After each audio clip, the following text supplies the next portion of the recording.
Hi guys, and welcome to Nelson UAV. I'm your pilot and host, Ryan. If you're just joining us, this is the third episode in our History in Flight series, where we fly a local historical landmark and talk about its history. Today we will be flying Dundas Castle, also known as Craigie Clare Castle, in Roscoe, New York. A quick disclaimer, this video was shot from airspace above private property.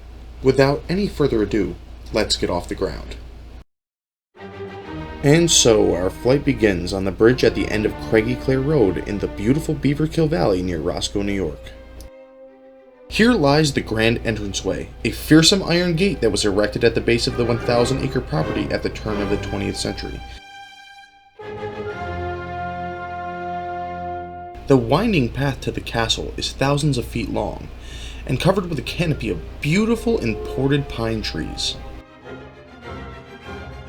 The castle itself was originally a lodge built in 1880 as a summer retreat for prominent American architect of the 1800s, Bradford Lee Gilbert.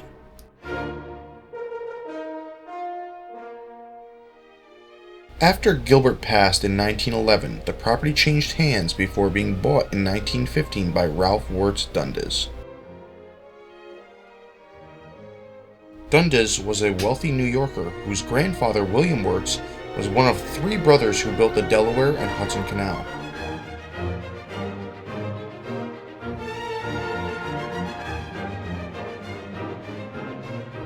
Dundas began construction on the 36-room Anglo-American castle that stands on the property now and encases the original Craigie Clare Lodge.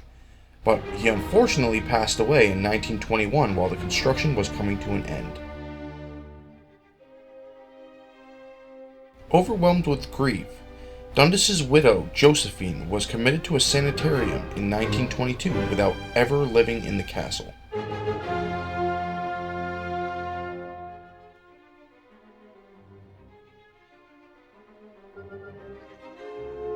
After her mother was institutionalized, Dundas's daughter Muriel inherited a large portion of the family fortune, and it was soon stolen by the castle's caretaker who was acting as the young girl's guardian at the time.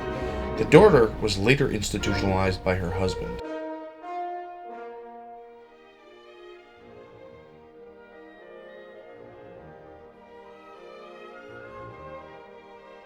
The property has since had many short-term owners, more notably the Prince Hall Grand Lodge of Masons, who tried and failed to make the castle into several things, including a camp and home for the elderly.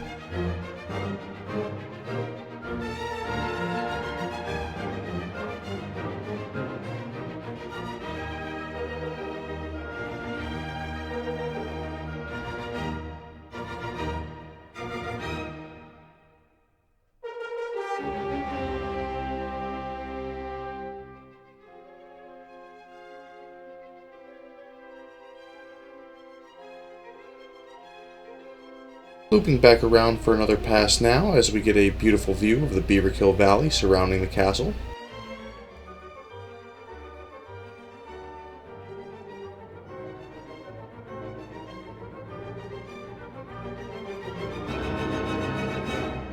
Despite their best efforts, no one has ever lived in the completed castle.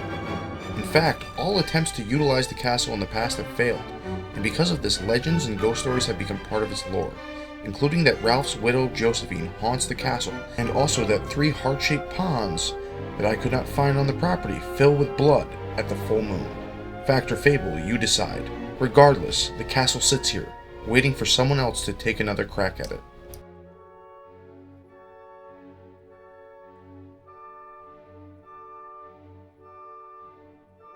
According to Atlas Obscura, as of 2021, the castle is under construction by a private owner who hopes to make it into a boutique hotel and restaurant. We here at Nelson UAV would like to wish the new owner much luck on this venture.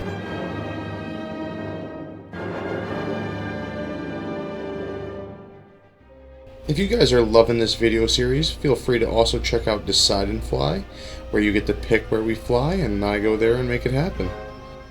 Look for the link for that in the top right hand corner of this video.